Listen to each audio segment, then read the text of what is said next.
is one person on this planet, in this life, with whom you spend every single moment. If you had to rate your self-love right now on a scale from 1 to 5, with 5 being the deepest level, what number would you choose?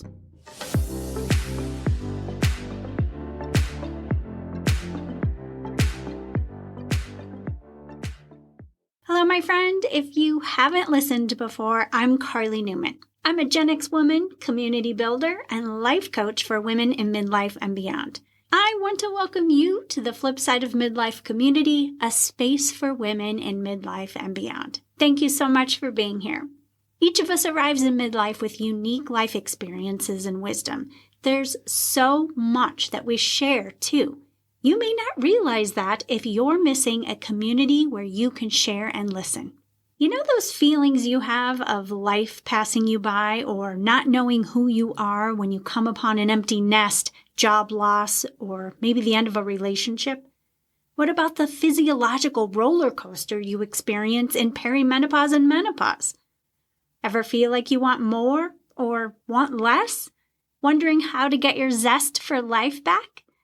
Or maybe you can't find positive women who believe in you and support the change you want to create. You are not the only one experiencing these things, my friend. My Elevate membership is where you connect with other women who get it, and they want to talk about it, support you, and get your support.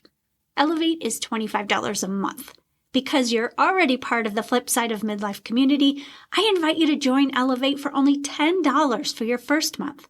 Go to the link in the show notes and transcript to learn more about Elevate and get the promo code that saves you $15 on your first month of membership. Now let's talk more about self-love. Do not judge the number you gave yourself at the top of the episode, my friend. An honest assessment means you know where you are, and that awareness allows you to take steps that help you nurture self-love in the ways that work best for you. If you missed my previous episodes called How Do You Define Self-Love and Take Yourself on a Date, I encourage you to listen to those when you're done here. Both help you foster self-love more deeply. Wherever you rated yourself, there are things you can do to enhance your self-love practice. Here are 3 ways to foster your self-love. First, reframe your inner dialogue. Oh, there is a mean girl in your head, and she comes out quite a lot. Notice how you talk to yourself. Are you talking to yourself in a way that you would never talk to your friend? If you wouldn't say those things to a friend, why on earth are you saying them to yourself? It takes practice to catch yourself. It takes awareness to catch yourself. But when you shift from self-criticism to self-kindness, you'll feel the difference it makes. A second way to foster your self-love is to default to self-compassion in moments of struggle. We can really beat ourselves up because we're not perfect. Perfection is a fallacy, my friend. It does not exist. Stop striving for it.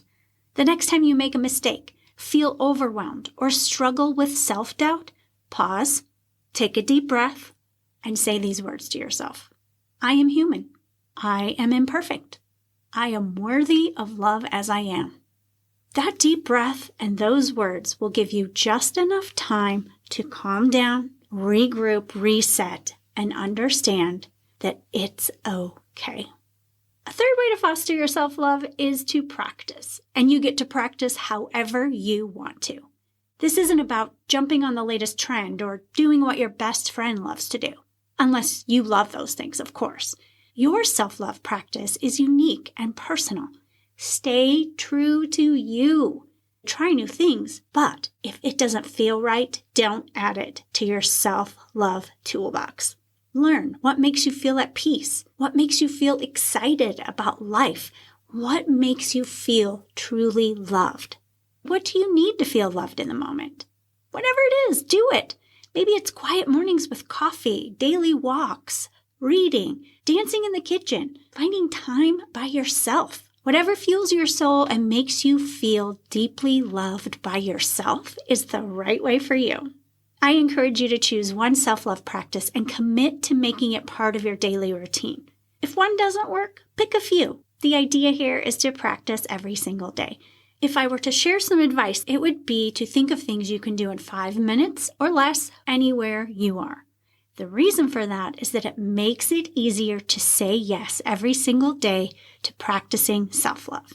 Here's the thing, my friend. Self-love isn't a race with a finish line. It's part of who you are. Self-love means you are kind, forgiving, and gentle with yourself in all ways, on all days. And the best part, the deeper your self-love gets, the more satisfying life gets.